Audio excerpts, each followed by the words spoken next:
Ribbons, he said, should be considered as clothes, which are the mark of a human being. All animals should go naked.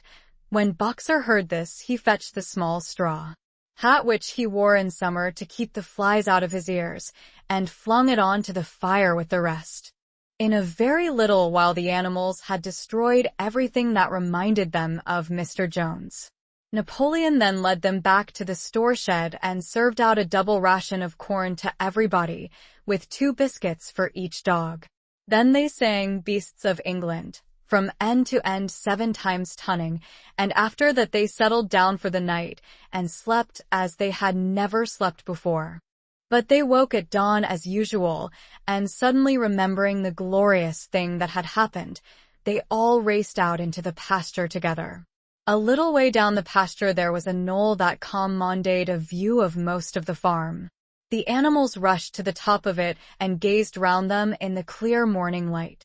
Yes, it was theirs. Everything that they could see was theirs. In the ecstasy of that thought they gamboled round and round. They hurled themselves into the air in great leaps of excitement. They rolled in the dew. They cropped mouthfuls of the sweet summer grass. They kicked up clods of the black earth and snuffed its rich scent.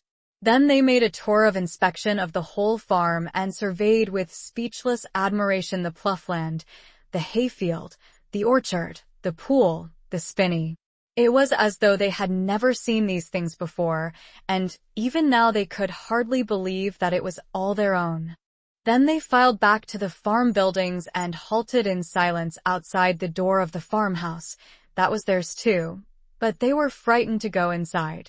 After a moment, however, Snowball and Napoleon butted the door open with their shoulders, and the animals entered in single file, walking with the utmost care for fear of disturbing anything. They tiptoed from room to room, afraid to speak above whisper and gazing with a kind of awe at the believable luxury, at the beds with their Feath mattresses, the looking-glasses, the horsehair sew the Brussels carpet, the lithograph of Queen Victoria over the drawing-room mantelpiece. Were just coming down the stairs. One S at covered to be missing. Going found that she had remained B. Bedroom. She had taken F by T of blue ribbon AR5S from Mrs. Jones's dressing table and was holding it against her shoulder and admiring herself in the glass in a very foolish manner. The others reproached her sharply, and they went outside. Some hams hang ing in the kitchen were taken out for burial, and the barrel of beer in the scullery was stove in with a kick from Boxer's hoof. Otherwise nothing in the house was touched. A unanimous resolution was passed on the spot that the farmhouse should be preserved as a museum. All were agreed that no animal must ever live there. The animals had their breakfast, and then Snowball and Napoleon called them together again.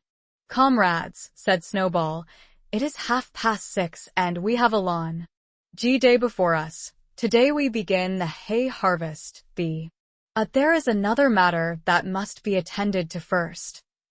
The pigs now revealed that during the past 3 themselves to read and book which had belonged which had been thrown only and sent for pots of black the way down to the 5-barred gate that gave now Ball who was best at H between the 2 knuckles of now onwards aft buildings where ladder which they caused to be set against the end wall of the big barn.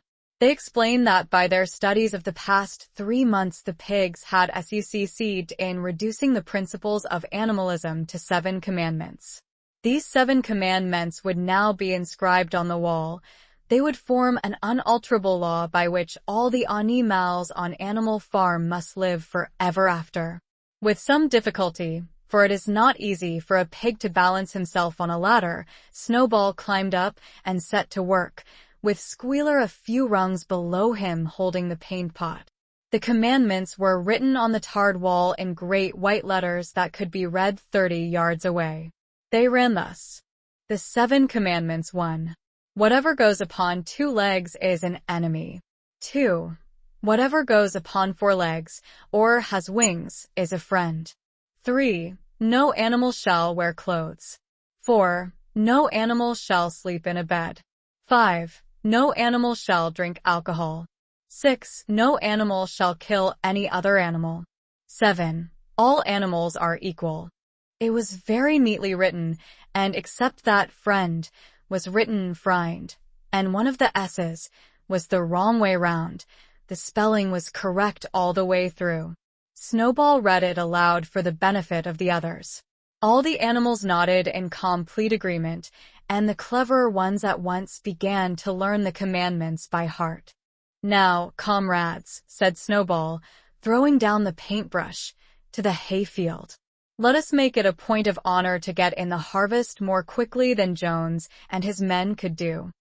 But at this moment the 3 cows, who had seemed uneasy for some time past, set up a loud lowing. They had not been milked for 24 hours, and their udders were almost bursting. After a little thought, the pigs sent for buckets and milked the cows fairly successfully, their trotters being well adapted to this task.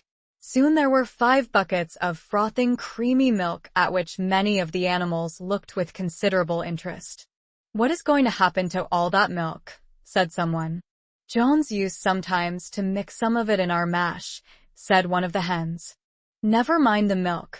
Placing himself in front, Zero attended to the harvest. So the animals trooped down to the hayfield to begin the harvest, and